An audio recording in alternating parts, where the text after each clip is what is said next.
Today is April 25th and it's time for your daily dose of global warming with your host, the man that puts the W in weather, STC's own TV anchor and reporter, William McFoon.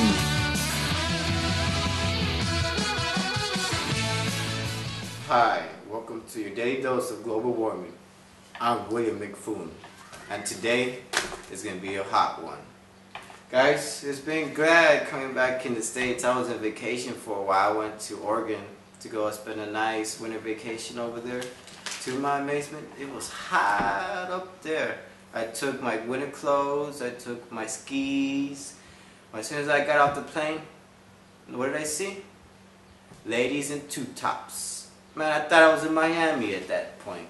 So I decided to ask the local Aspeneers, so what's the weather up here doing? How's the weather up here?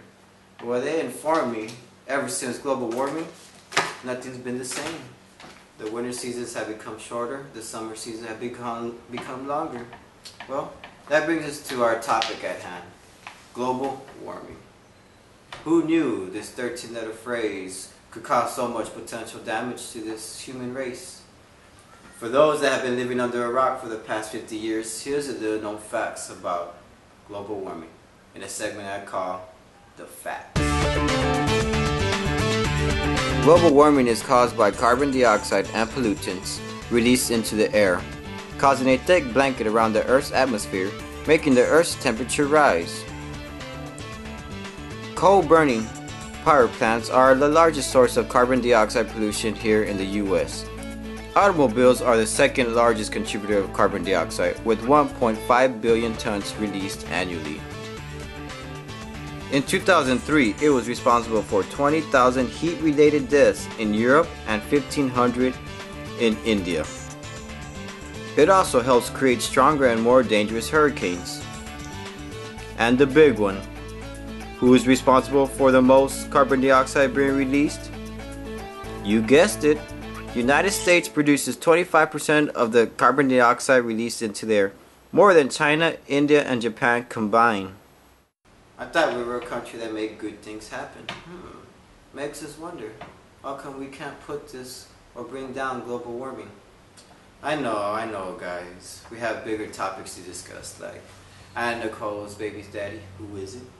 Or which boy band member is coming out the closet. Pretty interesting. But let me ask you this, is there hope with dope? Who changed the line, guys? Come on, wait a minute. Before y'all start jumping out your shoes, let me ask you the real serious question.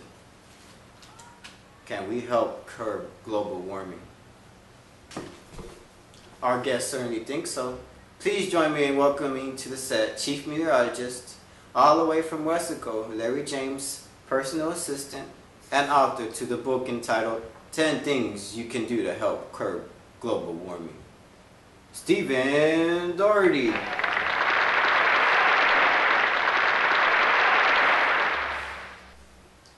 So tell me, Stephen, is there hope for humanity, or are we eventually going to get kicked out of planet Earth and start living like the Jetsons? Well, Bill, if we continue to burn fossil fuels at the rate we are going, who knows? That might be our only option. But for the meantime, there are some alternatives to helping curb global warming. Is that so? Can you mention them to us, or are you going to make us buy your book? Haha, no, Bill. Certainly I can share some helpful tips with you all.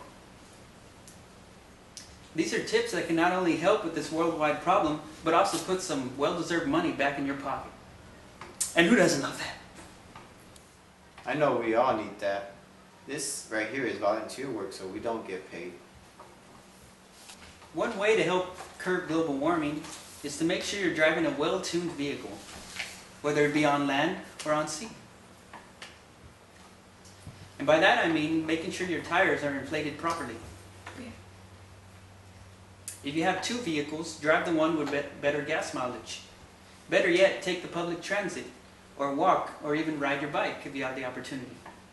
That sounds like a good alternative. It encourages people like myself to start using what we have and use our legs. Because if we don't use them, what are they good for? Are there any more tips you can share with us? Why yes, you can replace normal light bulbs with a more energy efficient fluorescent bulb. You can also plant a tree in your home or place of business. And the one thing that has been taught and instilled in our brains are the 3 R's: reduce, reuse, and recycle. Is that it? No, there are many more things you can do to help curb global warming. And all can be found in my book, available at every truck stop in America, entitled 10 Things You Can Do to Curb Global Warming, printed on 100% recycled paper. Well, there you go, guys. Some free tips in helping curb global warming. I would like to thank Steven for coming out on our show today and for sharing some information for us. And be sure to stop by at your local truck stops and get your copy of the best-selling book since 18-Wheeler Fever, 10 Things to Help Curb Global Warming. Well, that's it for your daily dose of GW.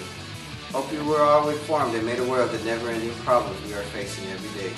And I'm your host, William McFoon, signing out. Until next time, keep your tires plated, reuse, reduce, recycle.